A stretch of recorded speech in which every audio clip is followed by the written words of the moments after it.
Yo, yo, yo, as you can see by the title, Tim, we got the world's craziest prison escapes caught on cam. Well, not caught on cam, because, you know, they wouldn't be able to escape if it was like, you know what I mean, you know what I mean. The craziest escape. Now, the craziest escape I know is that what his name is?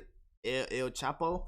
Yeah, that bridge was crazy. That underground bridge, that was crazy. Like, how in the world can you, like, let that happen? Unless somebody, like, let that happen, you know? So, yeah, let's check out the video. 1, 2, 1, 2. 4 men who broke out of an Ohio jail. They were considered very dangerous. These men are considered armed. Hundreds of officers on a massive manhunt. They are killers, they are murderers. From digging underground tunnels, beneath it, a tunnel that was his highway to freedom, to helicopter getaways. It was a spectacular escape that made headlines around the world. Nah, this is crazy. Even what in the world? Was that real? Freedom. These are the most daring prison escapes in history. All right, bet. Show me some. Show me some. Show me some. On the outside. Some might help on others took it. months or even years of careful planning. But how did they do it? Was that an ear?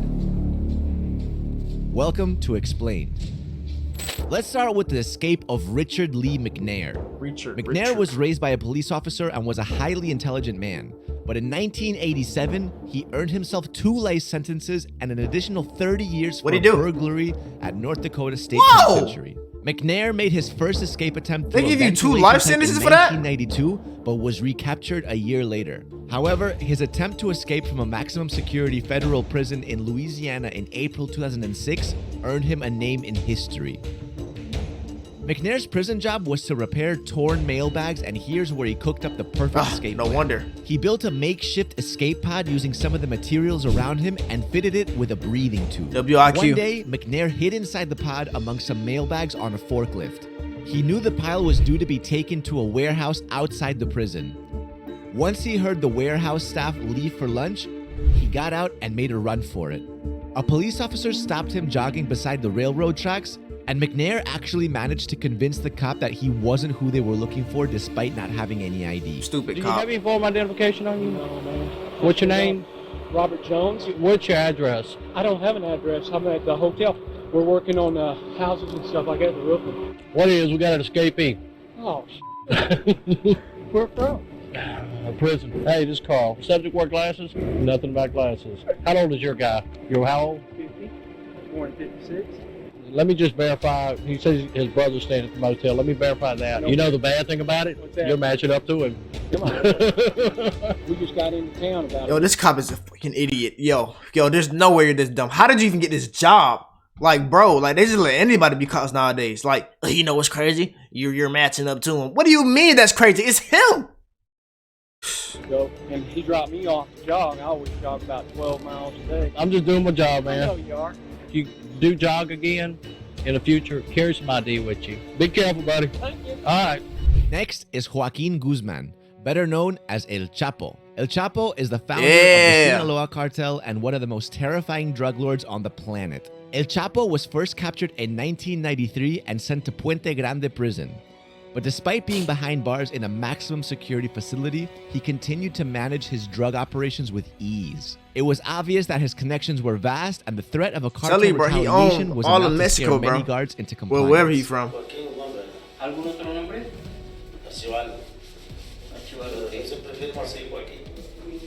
In 2001, El Chapo's men bribed a guard to let him out of his cell and help him escape in a laundry cart. Then he was wheeled to a parking lot where he got into the trunk of the car and escaped. But his greatest escape was yet to come.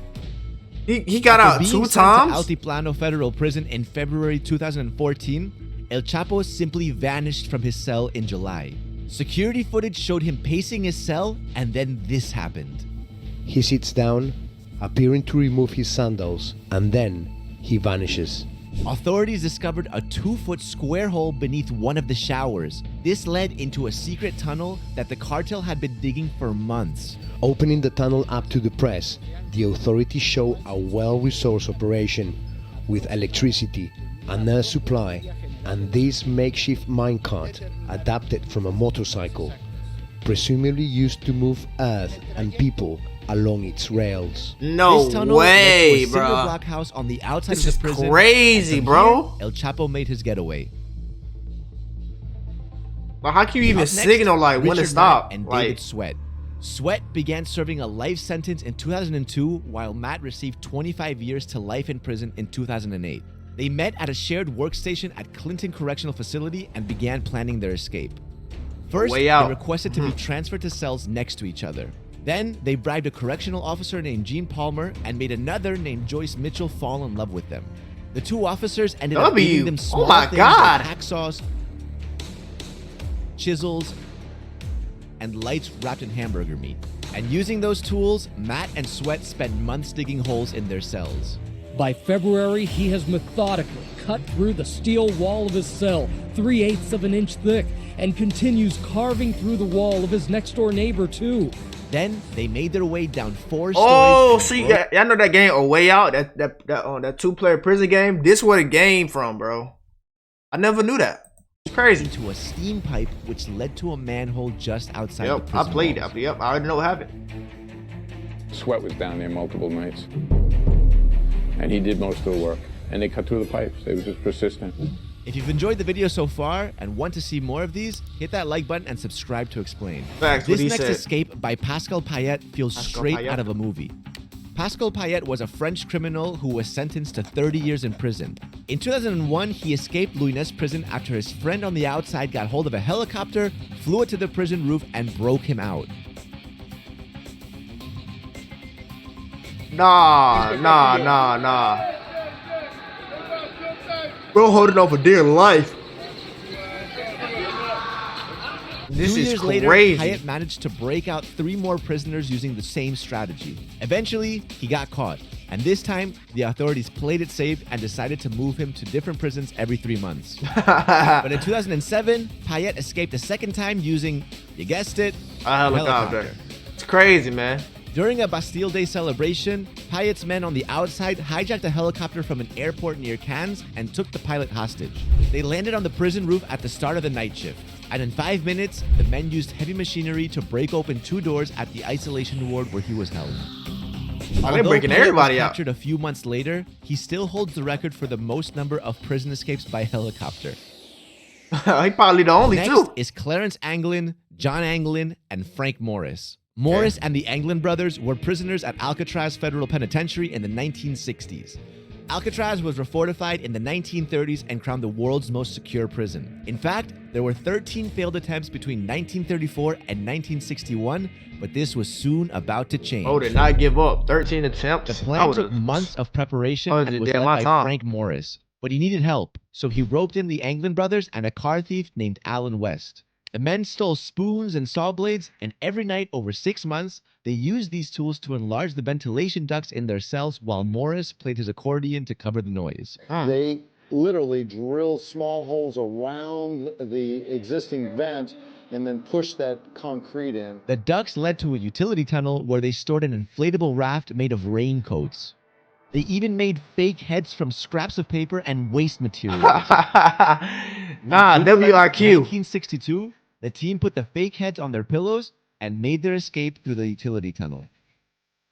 But West got left behind after his cell grill got stuck. The trio took the raft, slid down a pipe from the prison roof, and snuck to the shore where they Dang, West, that's what you get. Legendary escape is still one of the greatest mysteries in American history. Oh, they ain't get caught? Last is the ingenious escape of Frank Abagnale Jr. Frank Abagnale spent his early adulthood forging checks. He was also a master at impersonation and managed to pass off as a pilot. Oh, a I seen a university movie about professor, this. It and a was doctor. Well, as a pediatrician, probably it really ended up being the most easiest, which should have been the most difficult. I supervised 7 interns on the midnight to 8 shift. When I would be called to the emergency room, I'd walk in, there'd be 2 or 3 interns there, and I'd be called down, and I'd walk in, and I'd say, "What's the problem?" And they'd say, "Doctor, we have a severe incardio here with a..." I didn't know if the guy broke his leg, had a heart attack. So I would say, "Well, Dr. Carter, what do you think?" "Well, doctor, I would like to administer 30 cc's of this." "Dr. John, I concur." "Dr. Jane, I concur." "Gentlemen, have at it." And out I would go. Well, I became one of the most respected residents because I was the only one that ever allowed them to do anything without interference. When he got caught, That's crazy. Abagnale was sentenced to 12 years and sent to the Federal Detention Center in Atlanta. Now, this was the early 70s, and it was a time when prisons were being heavily scrutinized by congressional committees. So when the US Marshal forgot to bring along Abagnale's detention commitment papers, the prison guards suspected he was a prison inspector under contract by the FBI. Once Abagnale realized this, he decided to use the lack of documentation to his advantage. He got in touch with his friend Gene Sebring, who helped him create the fake credentials he needed. Sebring created 2 fake business cards for Abagnale.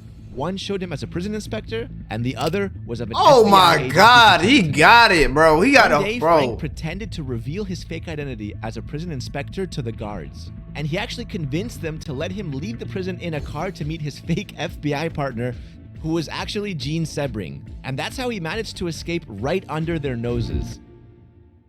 There have been other famous international prison escapes over the years.